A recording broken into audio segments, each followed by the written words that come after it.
Okay, I've been talking an awful lot about the 2024 election today, and one of the most important things in a presidential election that can determine the outcome thereof is the presidential debates.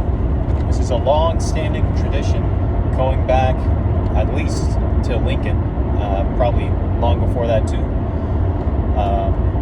Two candidates meet up in front of the public and put forward their vision of the country, their policies, and their reasons for standing behind those policies so that the people can see both candidates and decide. Now, this election season has been very weird for debates because starting off with the primaries, both Presidents Biden and Trump refused to debate any of their primary opponents, even though both actually did have formidable primary challengers. Biden with RFK and even to some extent with some of the other candidates, and Trump, of course, with the likes of Nikki Haley and Ron DeSantis.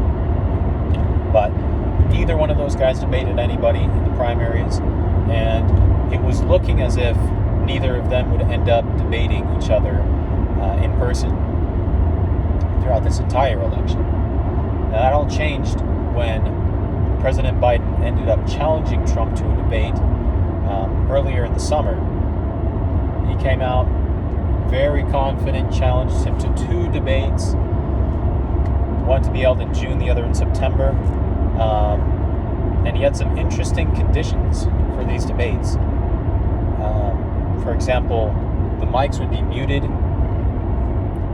in between each candidate's answers. They were going to have it on CNN. They worked out an actual private deal with CNN, picked out the moderators, figured out the situation with the mics and everything, and picked the date.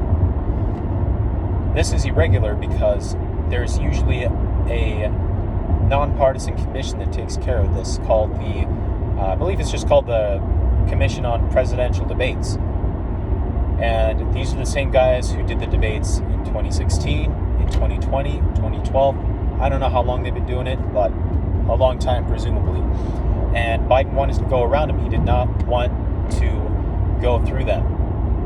The reason behind this is that he wanted to stack the debate in his advantage, have it on his home territory on CNN with his hand-picked moderators, his conditions, everything. And they did admit and make clear that Biden had requested all of these conditions. It wasn't just CNN coming up with it themselves. And it was actually surprising to me and many others when Trump quickly accepted this debate. It seemed to me at the time that there was a lot of, like I said, stacking things in favor of President Biden, and it wasn't looking too good. But then the debate actually rolled around, and it was obvious from the get-go, from the very first answer, that Joe Biden was out.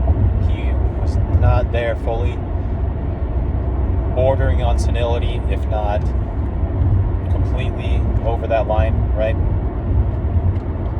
And that's what it caused all this mess with Kamala replacing Biden and everything that's been going on since then.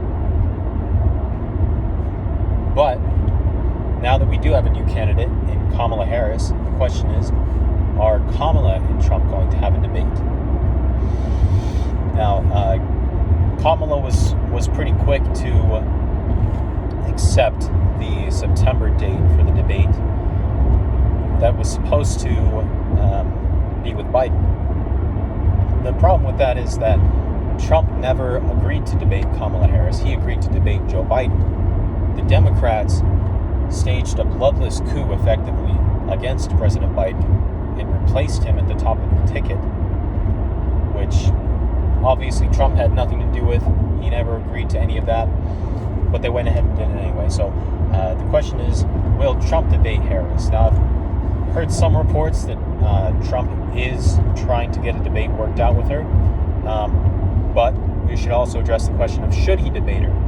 In my opinion, it is absolutely critical that President Trump debates Kamala Harris. Why? Because, first of all, Kamala Harris is terrible off teleprompter. She is so bad. She hasn't, in these past nearly 3 weeks of the debate, she has not gone off the teleprompter. Okay, everything has been pre-scripted. Even, things like her call with Tim Walz to inform him that he was going to be her vice presidential candidate. All of it's scripted, very, very fake, right? So you put her up against Trump, and I think she folds. Okay, and also, just from a principled American standpoint, we deserve to see our two presidential candidates up on a stage together on even terms in a fair debate against one another. We deserve to see each candidate put forward their platform, their vision, their policies, what they want America to be. And we deserve to make a choice based on those presentations and the rebuttals given by the other candidate. It should not be based on, how many celebrity endorsements Kamala can get, or, how much money Trump can raise from Elon Musk or others. It should be based on who has the better vision for America. Who do the people want to see leading this country? The way that typically we have come to that decision is, of course, everything that goes into the campaign, but the critical thing is the debates. So that's why I want to see Trump debate Kamala. We deserve to see that debate, and it's something that I think America needs right now.